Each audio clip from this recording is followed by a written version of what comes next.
Hello everyone, my name is Arpit Kanojia. I am a student of MCOM Applied Economics Semester 2 from University of Lucknow, and I am present here to discuss a topic called ceiling on land holdings.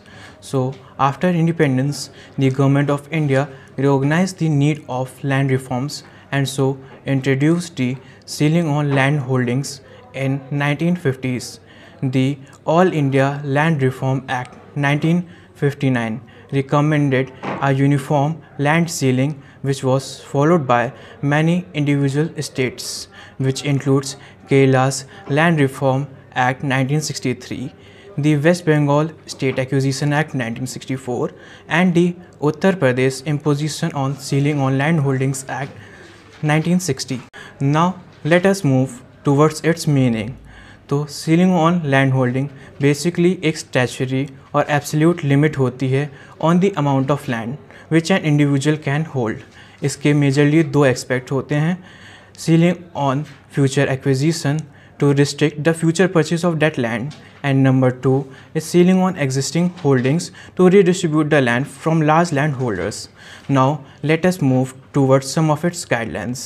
Number 1, जो भी best quality of land होगी उस पर करीब 10 से 18 acres पे ceiling लगेगी. Number 2, अगर हम लोग को एश्योरेंस दी जाए रिगार्डिंग वन क्रॉप इरीगेशन तो ये लिमिट 27 एकर्स पे फिक्स की गई है. नंबर 3, अगर किसी फैमिली में मोर देन 5 मेंबर्स हैं तो उनको एडिशनल लैंड प्रोवाइड की जाएगी with double of ceiling. Number 4, जो भी रीडिस्ट्रीब्यूशन ऑफ लैंड होगा वो स्मॉल और मार्जिनल फार्मर्स के बीच में होगा, एंड इसमें भी जो प्रायोरिटी दी जाएगी वो वीकर सेक्शन ऑफ सोसाइटी को दी जाएगी, that is SC and ST. और lastly the land ceiling act apply नहीं होगा ऑन नॉन एग्रीकल्चर प्रोडक्ट्स पे which includes tea, coffee, rubber, cardamom etcetera. अब तक लैंड सीलिंग एक्ट सभी स्टेट्स पे लागू हो चुका है except Nagaland and Meghalaya. Now let us move towards some challenges it have faced over time. Number 1, lack of record keeping.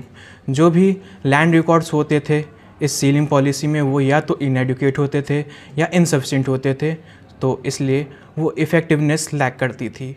Number 2, resistance from large land owners. जो भी लार्ज लैंड ओनर्स थे जिनके पास एक्सेस और ओवर अबव लैंड थी from the prescribe limit, वो तो उनका resist करना तो ज़ाहिर ही था. उसके साथ ही साथ वो अपने इन्फ्लुएंस और रिसोर्सेज का यूज़ करते थे to evade law. Number 3, lack of political will. जो भी पीपल ऑफ हाई अथॉरिटी थे या की डिसीजन मेकर्स थे वो लैक करते थे विल और commitment towards this land reforms. Number 4, the limited administrative capacity. जो भी इस पॉलिसी के अंडर स्टाफ या रिसोर्सेज अवेलेबल थे वो काफ़ी लिमिटेड और इनएडुकेट थे, जिसकी वजह से पॉलिसी लैक करती थी. And lastly court intervention. जो भी जब ये पॉलिसी आई तो इसने सीवियर कोर्ट इंटरवेंशंस और लिटिगेशंस फेस किए, जो कि ना सिर्फ इसको डिले की पर एक काफ़ी कॉम्प्लिकेटेड प्रोसेस बना दी. लास्टली हम लोग एक रियल लाइफ एग्जांपल लेते हैं of this land reform policy, जो कि Kerala land reform which was started during 1960-1970s, जिसके under about 15 acres of irrigated land पे सीलिंग लगेगी and 30 acres of non irrigated land पे सीलिंग लगेगी. And what ever excess and above land होगी from the prescribe limit will be redistributed among small and marginal farmers. इसके लिए जो communist party थी of that time which was Marxist supported this policy. And that's it for today. Hope you like this video, and if you have any query regarding any topic of this video you can comment down, and thank you.